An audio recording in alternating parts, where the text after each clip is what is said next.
Hola, hoy vamos a hablar de la semiología del sistema cardiovascular.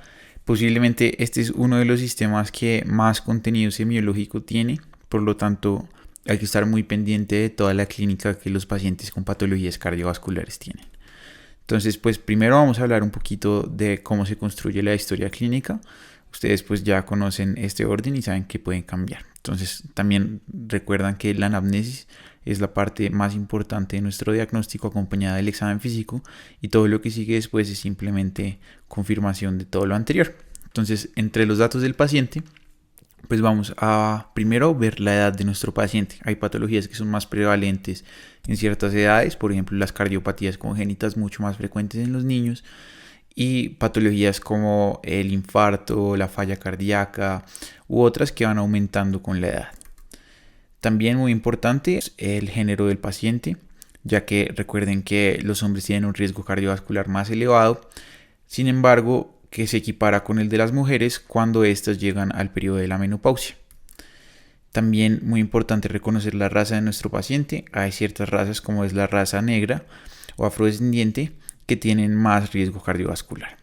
La ocupación de nuestro paciente es muy importante. Esto pues nos va a dar un factor predictor de sedentarismo importante. Por ejemplo, si es un paciente que trabaja en un trabajo de oficina y no hace mucho ejercicio, o si por ejemplo está expuesto a algo que pueda ser tóxico, que nos pueda estar causando una enfermedad de depósito o algo por el estilo. Muy importante también la procedencia y el origen de nuestro paciente. Esto porque hay ciertas enfermedades, sobre todo infecciosas, que son más endémicas de ciertos lugares y otras que son, digamos, más genéticas, predisponiendo a ciertas poblaciones. Entre los motivos de consulta cardiovasculares vamos a encontrar varios. El primero de ellos pues es el dolor torácico. Este lo abordamos en nuestra tutoría pasada. Si alguno quiere verlo, pues está este video hablando casi una hora de dolor torácico. El siguiente es la disnea. La disnea es un síntoma muy importante que principalmente no es cardíaco, pero digamos que sí va a ser uno de los principales motivos de consulta de varias enfermedades cardíacas. Entonces la disnea se define como una sensación de falta de aire que sencillamente en palabras cotidianas es una dificultad para respirar. También se ha llegado a definir como una necesidad de hacer consciente la respiración, de hacer consciente el expirar o expirar, o también se ha llegado a definir como hambre de aire. Los tipos pues van a ser dependiendo de las características de esta disnea. Puede ser de esfuerzo, puede ser en reposo, puede ser continua o puede ir y venir, es decir, ser paroxística, y puede tener ciertas características que nos hagan pensar que el origen es cardíaco o respiratorio, dependiendo pues de la clínica. Entonces, la principal causa que nos va a interesar ahorita en cuanto a la disnea cardiovascular pues es el edema pulmonar cardiogénico originado por la falla cardíaca. Es el más importante.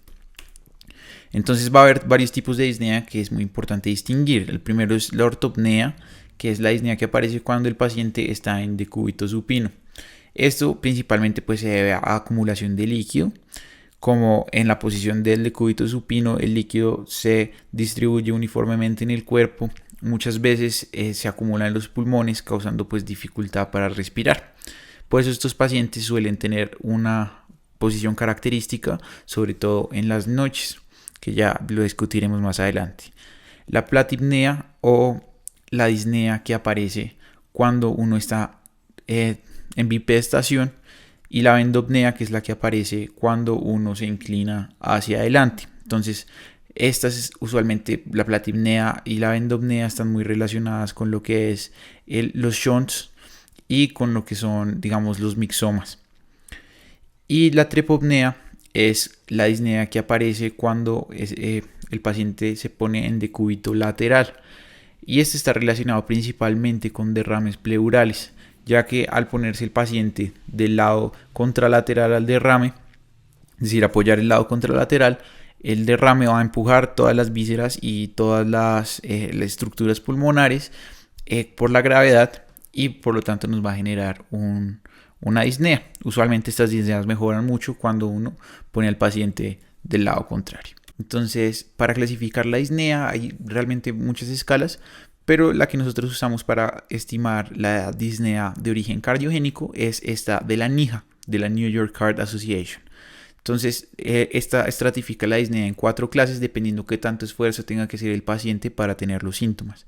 La clase 1 es la disnea que muchos de nosotros experimentamos. Simplemente aparece cuando hay un esfuerzo extremo, por ejemplo, cuando uno hace ejercicio intenso. La de clase 2 aparece con esfuerzos moderados. Entonces la pregunta que uno le hace al paciente es si se ahoga caminando 2 o 3 cuadras. La disnea que le sigue, que es la de clase 3, aparece con esfuerzos leves. Entonces la pregunta clásica es si el paciente se ahoga subiendo un piso de escaleras. Y la disnea de clase 4 es cuando aparece en reposo. Entonces esta aparece cuando el paciente está sentado o simplemente haciendo sus labores cotidianas. El siguiente motivo de consulta pues son las palpitaciones. Ustedes saben que son la percepción de la actividad del corazón. Muchas veces los pacientes lo van a caracterizar como golpeteos, revoloteos, aleteos del corazón o de algún sitio de irradiación de este movimiento. Muchas veces puede ser el cuello o el epigastrio. Vamos a ver que lo importante aquí para caracterizar la semiología de las palpitaciones es las características de estas palpitaciones, cómo inician, cómo terminan, qué factores lo desencadenaron, si por ejemplo el paciente estaba en una situación de estrés o hizo algo de ejercicio o consumió algún fármaco, algún tóxico, etc. Qué otros síntomas tuvo, si tuvo por ejemplo un síncope, etc. Qué tan frecuentes son estos episodios, si son constantes o más bien vienen y van y son paroxísticos. Y si hay alguna enfermedad concomitante, es decir, si el paciente tiene una arritmia predisponente, si tiene alguna patología cardiovascular importante. Y dependiendo pues del ritmo vamos a clasificarlas en las bradicardias y las taquicardias. Realmente pues el diagnóstico de estas finalmente lo hacemos es con el electro. Y también pues después tendremos que ver el QRS y toda la morfología de la que ya hablamos en tutorías pasadas. El síncope es un motivo de consulta muy frecuente, sobre todo en pacientes jóvenes. Es un síndrome clínico que se caracteriza por una hipoperfusión cerebral que, muy importante, es autolimitada, es decir, se resuelve sola, no necesita una intervención adicional para poder resolverse y corresponde a una pérdida transitoria del estado de conciencia, es decir, el paciente muchas veces no se acuerda de ese evento, sino simplemente después cuando ya está despertando. Y realmente pues usualmente es un evento que es bastante breve y eso pues lo diferencia mucho de episodios de hipotimia y de episodios de convulsiones. Y pues vamos a distinguirlo en dos grandes grupos y subgrupos dependiendo pues de su origen, es decir, si es de origen cardíaco o si es de origen extracardíaco, que principalmente pues va a ser neurogénico. Los síncopes que no se logran clasificar en ninguno de estos mecanismos, pues los vamos a dejar como síncopes de causa desconocida. Pues es muy importante descartar tanto las patologías cardíacas, por ejemplo los bloqueos, como vimos en la tutoría de bradiarritmias, y las neurológicas, sea tanto pues del sistema nervioso central como de algo mediado por reflejos, como un síncope vasovagal. El siguiente motivo de consulta es el edema, que es el aumento del líquido en alguna parte donde no debería haber tanto líquido. Usualmente pues es el tejido intersticial entre las células. Muchas veces pues se acumulan o en tejidos o en cavidades del cuerpo y se va a volver muy sintomático. A nosotros el que más nos importa es el edema de miembros inferiores, ya que es el que más relacionado está con patologías cardiovasculares. Entonces, para evaluar el edema es muy importante hacer esto que se llama el signo de la fobia. Es una presión sobre el borde anterior de la tibia. Si llegara a haber un edema, pues va a haber una distribución de ese líquido con la presión y tendremos este signo de la fobia acá. Ese pues se va a clasificar de 1 a 4 dependiendo cuánto dure la depresión del paciente, de ese punto que tocamos y qué tan ancha sea. También otras clasificaciones dependiendo de qué tan distal y qué tanto comprometa el miembro que está edematizado. Y pues va a ser también de varios tipos. Entonces acuérdense que muchas veces puede ser localizado, es decir, limitado a una parte del cuerpo, o generalizado. Entonces, por ejemplo, en el edema de miembros inferiores, un edema localizado nos va a hacer pensar en patologías que son más obstructivas, es decir, que están más localizadas en la pierna. Por lo tanto, pensamos en una trombosis venosa profunda, en una celulitis, etc. Mientras que, por ejemplo, en patologías que son más sistémicas de origen cardiovascular, como es la falla cardíaca, tendremos un edema más generalizado, que además es más simétrico, mientras que el de las anteriores causas es más asimétrico, es decir, si ustedes comparan las dos piernas poniéndolas al lado, tendrán una mucho más afectada que la otra. Y pues dependiendo del líquido que se extravase también tendremos distintos tipos. Entonces el edema es el clásico con, digamos, extravasación del plasma. También puede haber, digamos, una obstrucción de los vasos linfáticos y haber un linfedema. La característica semiológica de este es que cuando ustedes lo tocan es bastante duro, no suele tener fobia. También está el mixedema, que es una patología secundaria a estados de hipotiroidismo que generan un edema generalizado en todo el cuerpo y es bastante crítico. Y el lipedema, que es del tejido adiposo. También muy importante tener en cuenta la cianosis, que es la coloración azulada de la piel y las mucosas, que usualmente se debe a un descenso de la hemoglobina. Entonces pues muchas veces va a ser secundario a trastornos de la oxigenación. Entonces la principal distinción de la cianosis es si es central o si es periférica. Igual que como hablábamos ahorita en el edema, la periférica suele corresponder más a fenómenos locales, que en este caso van a ser más que todo vasoconstricción.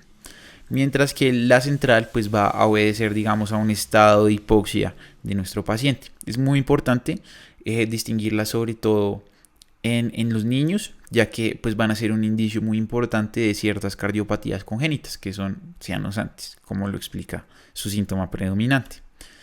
Listo, entonces eso en cuanto a los motivos de consulta.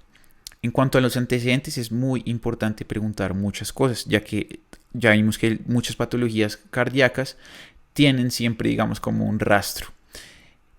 Entonces, antes que nada, preguntarle al paciente los antecedentes patológicos, las enfermedades que tiene. Si, por ejemplo, de niño le diagnosticaron una cardiopatía congénita, acuérdense que hay algunas cardiopatías que pueden tener una sobrevida bastante larga y pacientes llegan a la edad adulta con la misma cardiopatía que les diagnosticaron desde niños. Por lo tanto, pues les va a ayudar a predecir el diagnóstico. También si hay otras patologías sistémicas concomitantes, por ejemplo la hipertensión, ya sabemos que nos aumenta el riesgo cardiovascular gigantemente, igual que la diabetes u otro tipo de este tipo de patologías sistémicas.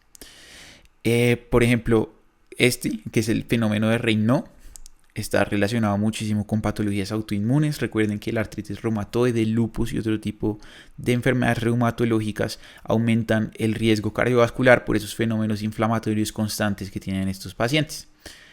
Síndromes genéticos, colagenopatías como es el síndrome de Marfan, nos predisponen, digamos, a patologías sobre todo vasculares como son la disección de la aorta. Y infecciones previas, también es muy importante preguntarlo. Entonces, por ejemplo, los estreptococos, principalmente del grupo A, que causan amigdalitis, si no son tratados adecuadamente, pueden llegar a causarnos fiebre reumática, pueden llegar a causarnos endocarditis después de tiempo, y eso pues va a ser una de las principales causas de las valvulopatías. Entonces es muy importante preguntarlo. Los hábitos, creo que sobra decir que el tabaquismo, el alcoholismo, la mala alimentación y el sedentarismo aumentan el riesgo cardiovascular de un modo dramático. Y también pues es muy importante conocer un poco la personalidad del paciente. Entonces ver si es una persona que es muy estresada, ver si es una persona que tiene rasgos más bien depresivos, ya que todo esto pues va a aumentarnos el riesgo cardiovascular de nuestro paciente y hay bastantes estudios que lo corroboran. Y en cuanto a los antecedentes familiares, pues tenemos que preguntar varias cosas. Ciertos síndromes genéticos, por ejemplo, el síndrome de Down, el síndrome de Turner, que son pues trisomías y monosomías respectivamente, pues van a tener un riesgo cardiovascular bastante elevado y van a ser la enfermedad coronaria, enfermedad cardiovascular va a ser en general una de las principales causas de mortalidad en estos pacientes. Como les decía, las cardiopatías congénitas muchas veces suelen tener un componente genético importante. El infarto agudo al miocardio es muy importante que pregunten. Acuérdense que tener un familiar de primer grado con un antecedente de infarto agudo del miocardio nos aumenta bastante el riesgo de presentarlo nosotros también, o el riesgo de otro evento vascular como por ejemplo la enfermedad cerebrovascular. Listo, entonces eso fue la parte de toda la anamnesis. Ahora vamos a hablar un poco del examen físico general y después pues el examen cardiológico enfocado. Entonces, en cuanto al examen general, es muy importante ver cómo llega nuestro paciente, con qué actitud y con qué postura. Entonces, en esta vamos a ver varios signos importantes. Como les decía, pacientes que suelen tener edema pulmonar por alguna causa cardíaca suelen presentar el síntoma de la ortopnea, es decir, que se ahogan más cuando están en decúbito supino. Por lo tanto, estos pacientes suelen presentar este signo del almohadón, que es que para dormir necesitan inclinarse, necesitan estar sentados y poner almohadas o almohadones para poder dormir sobre ellos. Esto pues lo que hace es distribuir el líquido del cuerpo, que no se quede apresado en los pulmones y poder respirar mejor y dormir. Entonces pues es muy importante. La plegaria maometana lo vimos cuando vimos el dolor torácico. Es típico de la pericarditis, es una maniobra que hacen los pacientes para, digamos, aliviar un poco la presión de ese saco pericárdico y aliviar el dolor torácico que ésta produce. Y la posición de cuclillas es típica pues de los pacientes con cardiopatías congénitas, sobre todo que son cianosantes, ya que esta posición aumenta la resistencia vascular periférica y por lo tanto aumenta también el retorno venoso. También es muy importante que esta es la posición que recomiendan en contextos de un paciente que llega con una cardiopatía con una urgencia hipóxica. Entonces uno pone al paciente así y suelen mejorar bastante. También muy importante examinar el hábito constitucional y el peso. Acuérdense que hay ciertas obesidades. En general la obesidad pues nos va a subir el riesgo cardiovascular, pero hay ciertas obesidades que también nos hacen pensar en otros síndromes clínicos, por ejemplo el Cushing, como hablamos en la tutoría de hipertensión secundaria, y por ejemplo este que se llama el síndrome de Pickwick, que es una suma de hipoventilación y de obesidad. Entonces estos pacientes suelen tener un riesgo cardiovascular enorme. La caquexia también pues muy importante, siempre como primera opción piensen en el cáncer, pero también hay una caquexia que es de origen cardíaco. Usualmente se asocia a pacientes con enfermedades cardíacas crónicas de larga data como lo es la falla cardíaca. Y el edema, pues recuerden también siempre pues pensar en eso y descartar siempre un estado mixedematoso, que es una urgencia bastante importante. En cuanto a la cabeza, pues hay que determinar muchas cosas, digamos las facies. Hay ciertas valvulopatías que tienen unas facies características. La que mejor se ha descrito es esta fascia del mitral, que consta por, digamos, una disminución de la masa muscular y de la grasa de la cara del paciente, por lo cual se vuelve bastante longilínea, bastante definida y suele tener un rubor importante tanto en los pómulos como en la nariz. Entonces esa es una facies característica. También muy importante mirar, digamos, algunos signos, por ejemplo, este signo de Muset. Si ustedes se fijan, cada vez que hay un latido cardíaco tenemos un sobresalto acá de la yugular y hay un pequeño movimiento de la cabeza. Esto se debe, digamos, a patologías como es la insuficiencia aórtica, ya que como la sangre no se detiene en la válvula, llega con bastante fuerza y genera este pequeño movimiento, con otros síntomas y signos que iremos viendo más adelante cuando veamos las valvulopatías. También muy importante ver que es el signo de Matzai de Romaña. Es, digamos, una tumefacción periocular que aparece principalmente por la picadura del pito. Es una especie de garrapata transmisora del Trypanosoma cruzi, que es el principal agente que nos causa la enfermedad de Chagas. Acuérdense que acá en Colombia la enfermedad de Chagas es una de las etiologías importantes de cardiomiopatía dilatada, por lo tanto siempre es importante preguntarla, sobre todo pues en regiones como son los Santanderes, como es el Tolima, etc. Y los antelasmas, que son los depósitos lipídicos en la piel, principalmente pues se relacionan con hiperlipidemias de larga data. Entonces, importante pues descartar hiperlipidemias familiares en ese caso o un estado pues metabólico deteriorado. También muy importante determinar la temperatura. La temperatura pues principalmente nos habla de estados de inflamación aguda, sea tanto la causa principal que son las infecciones, en este caso pues pensaríamos digamos en una endocarditis, o por ejemplo estados reumatológicos agudos en el caso de las enfermedades autoinmunes. También pues muy importante valorar el fondo de ojo. En pacientes con enfermedades cardiovasculares de larga data, el fondo de ojo usualmente algún hallazgo tiene, sea una retinopatía hipertensiva como esta, o sea, digamos en enfermedades infecciosas como la endocarditis, estas pequeñas manchas que se llaman las manchas de Roth, que también lo veremos más adelante cuando veamos endocarditis, pero son bastante características. Luego del examen general, pues vamos a hacer una evaluación del pulso arterial. Entonces recuerden que el pulso arterial se puede tomar en muchos puntos, puede ser subclavio, axilar, braquial, radial, todos los que ven en las fotos. Realmente los que más utilizamos en la clínica son el pulso carotidio, el pulso radial y en los niños, sobre todo en los infantes, el pulso braquial. Pero pues también es muy importante evaluar, digamos, los pulsos de las extremidades cuando pensamos en patologías que afectan la circulación de este tipo de miembros. Entonces, por ejemplo, ¿cuáles? El pulso femoral nos va a ayudar a predecir patologías de la aorta, sea una disección, sea un aneurisma, sea una coartación. Entonces encontraremos cambios bilaterales, encontraremos disminución de sus pulsos. Los pulsos distales, sea de miembros superiores o de miembros inferiores, pues nos van a hablar o de un estado generalizado de hipovolemia o de shock o de una obstrucción en caso de que llegue a ser asimétrica la pérdida de sus pulsos. Entonces, por ejemplo, en una insuficiencia arterial o en una estenosis de algún punto de esas arterias.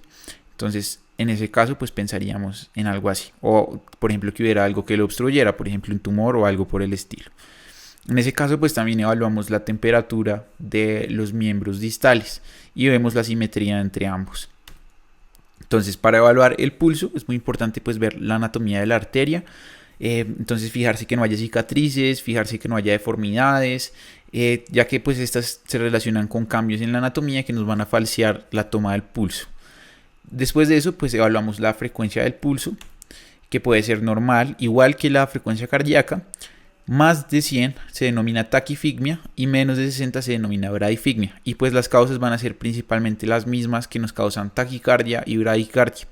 También hay otra cosa importante que es el déficit de pulso. Algunos libros lo describen como la ausencia de pulso con presencia de latido cardíaco. Otros como una diferencia de más de 10 latidos entre el pulso distal y el pulso y el latido cardíaco.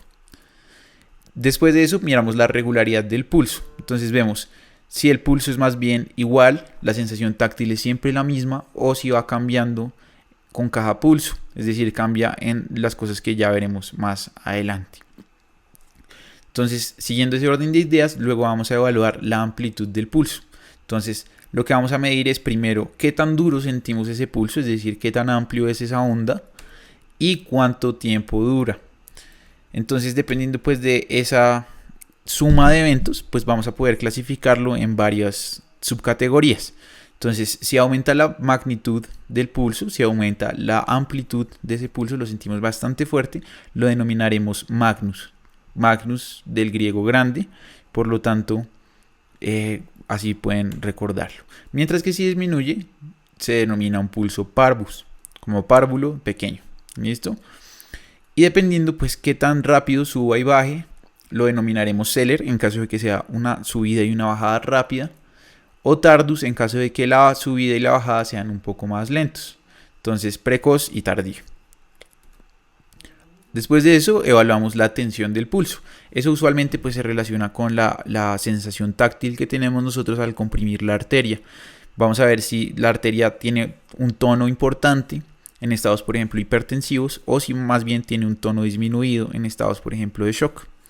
Y vamos a ver pues la igualdad del pulso. Entonces, tendremos este pulso paradójico si hay una diferencia de 20 milímetros de mercurio entre los pulsos, es decir, la amplitud varía de 20 milímetros de mercurio de pulso a pulso y puede ser, digamos, de origen mecánico, dinámico o costoclavicular, o si puede ser también alternante, que es, por ejemplo, un pulso con una amplitud mayor, la siguiente con amplitud menor y el siguiente con la misma amplitud del primero, y así alternándose constantemente. Esto pues es bastante típico de la insuficiencia cardíaca. Y va a haber un pulso pseudo alternante, ya que muchas veces el pulso suele disminuir cuando hay fenómenos inspiratorios. La diferencia entre los dos, este está presente siempre, este solamente con la respiración. También vamos a ver la forma del pulso. Un pulso normal es este pulso dicrótico o dicroto, en el cual tendremos un ascenso debido a la sístole y una pequeña segunda desviación que se debe al cierre de la válvula aórtica. Pero digamos, distintas patologías pueden generarnos tanto el pulso bisferiens, es decir, de dos cabezas, o el pulso en iglesia de campaña, que se ve así. Y vemos también la simetría, lo que les decía, comparamos a ambos lados. La tensión arterial, pues ya lo discutimos bastante profundamente en otras tutorías, entonces pues es muy importante evaluarla, más no voy a ahondar en eso. Luego de ello evaluamos el pulso y la presión venosa.